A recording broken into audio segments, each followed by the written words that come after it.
concept of sustainability being a concept different from harmony, continuity, those kinds of terms that have been applied to families over time. And that notion of sustainability being something that was similar to the environmental definition of sustainability, which is how does one generation use what they need and leave enough for the next generation to apply their capabilities to what they need. And that, to me, sort of begins to do two things, that definition. One is it looks at the difference between need and want, which I think in ultra-wealthy families, and families who own things together, which is what I'm interested in, families who share their economy and their emotional system, differentiating needs and wants becomes a little difficult. And that families over time have a little bit more difficulty. They think they need everything, and that line between need and want becomes a little difficult for them to determine. So the first piece of it is the need-want piece. The second piece has to do with capabilities, which is how do you build capabilities in the next generation so that they can determine themselves what they need and want. Because if they don't do that, then they won't be able to succeed generationally. So we have a responsibility for building capability, but we also have a responsibility for defining need and want. And we have a reason to look at what are those qualities. So we started in my firm, Relative Solutions, about 5 years ago to begin to have families define for us what are the essentials of sustainability. And we gradually over time developed this paper and pencil tool, which had 4 major components. And people can call them different kinds of things, but one has to do with family legacy and connection. How do people maintain that? And the balance of separateness, being your own individual and staying connected to your family. Second one had to do with family governance, leadership, family governance, policies, structures.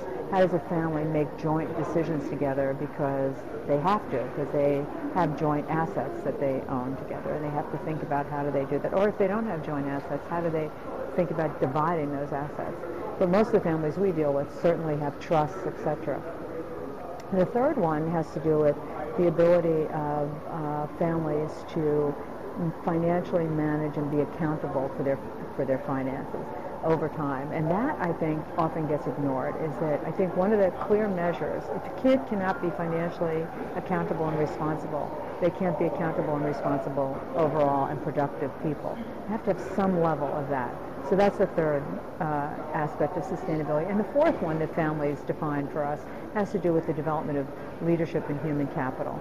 How do you develop people who are entrepreneurial in spirit? Because if you look at sustainability in families, enterprises, you notice that the second to third generation is a really difficult transition. And difficult because things change. Families grow tremendously at that generational level.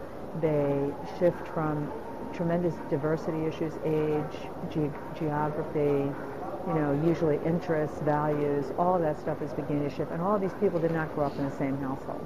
So you now have to start dealing with a variety of things. So if you're going to make that shift, then you need to have certain things in place. You need to have governance in place. You need to be focused on how you develop leaders who will be able to be entrepreneurial in the next generation so that families don't grow faster than their money, so that they can be able to generate new resources. And so all of that stuff is necessary to sustain a family past the second to third generation and into the future, 100 years into the future where they can develop themselves. So we recently decided to take all of this knowledge that we've gained from our work with families and put it into a online tool that has a family member can go on, they fill out a form that allows them to measure whether they are doing these behaviors that relate to those 4 central dimensions that I just talked about. And they produce a scattergram for their family. So if there's 10 members in your family, you have a scattergram of 10 dots that tell you how close or different you are in terms of your perception of your sustainability. And a family then can decide, whoa, we are really off the charts here in terms of we are so aligned on this, we don't really need to worry, we're okay. But on this area, when it comes to governance, we are all over the place. We don't have any alignment, we need to get aligned.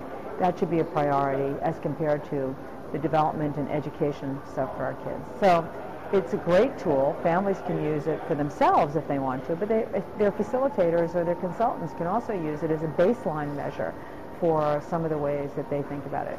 And we've also just produced a monograph. So the Sustainability Index is probably going to be onward and ready to go by, I think the plan was to have it out by the end of October. I think we had some trouble with the scattergrams being able to take on as many as 50 family members. So we just redid that, and I think it'll probably be ready to go in early November. So it's very exciting. Families have found it really helpful and useful as a way of encouraging them to start talking about some difficult conversations that they wouldn't have otherwise. And it also frames the issue of sustainability, which is really an evolutionary issue made more difficult by the fact that you have joint stuff that you must deal with. You know, I don't have to deal with anything with my grown brothers and sisters if I don't want to, but if I'm sharing something with them, I do. And therefore, sustaining that over time becomes really central. So that to me has been a real tremendous interest, and I hope to really focus on it more and look at how each of those dimensions play into it and develop them more.